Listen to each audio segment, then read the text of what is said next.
Zľava Martin Mikovič s číslom 29, trojica stoperov 26, Sebastian Koša, 13 Marek Ujlaky a so šestkou návrat po 9 rokoch a jednom týždni do dresu Spartaka Trnava pre Erika Saba.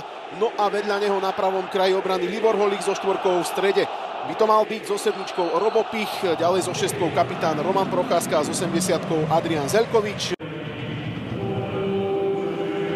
Hazango teraz prichádza o loptu po jeho laxnosti a neochote prihrať na Erika Saba. Toto je pokutový kop.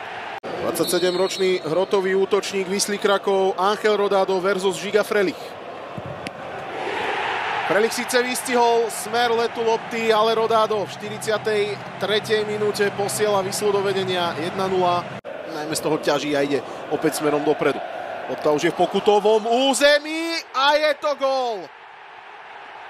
V 60. minúte Spartak prehráva 0-2. To najhoršie, čo sa mohlo stať. Dvojgólový náskok je minulosťou. Ángel Rodado a jeho ľavačka.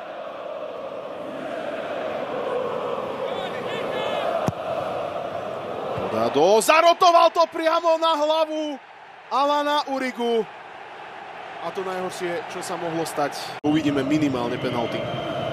Hazangová prihrávka, možnosť na zakončenie, gól!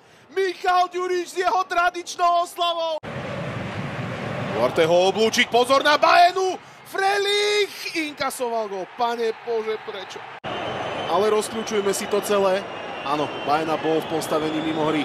Hazango sa nenechal zatiahnuť do osobného súboja.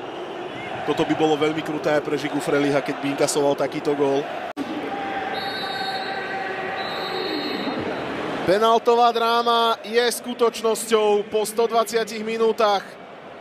Wisla Krakov, Spartak Trnava 3-1.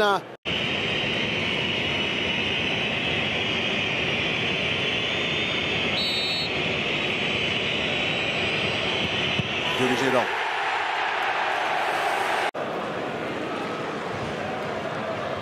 Biedřický nedal! Spiderman Žiga Frelich. 14. séria. Sebastian Koša nedal.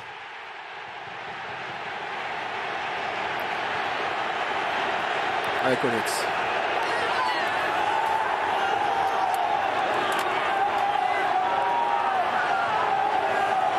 Kamil Broda je hrdinom Wisly Krakov. Sebastian Koša smutným hrdinom Spartaka. A už teraz je jasné, aj po potvrdení systémom VAR, že pohárové leto sa pre Spartak Trnava končí.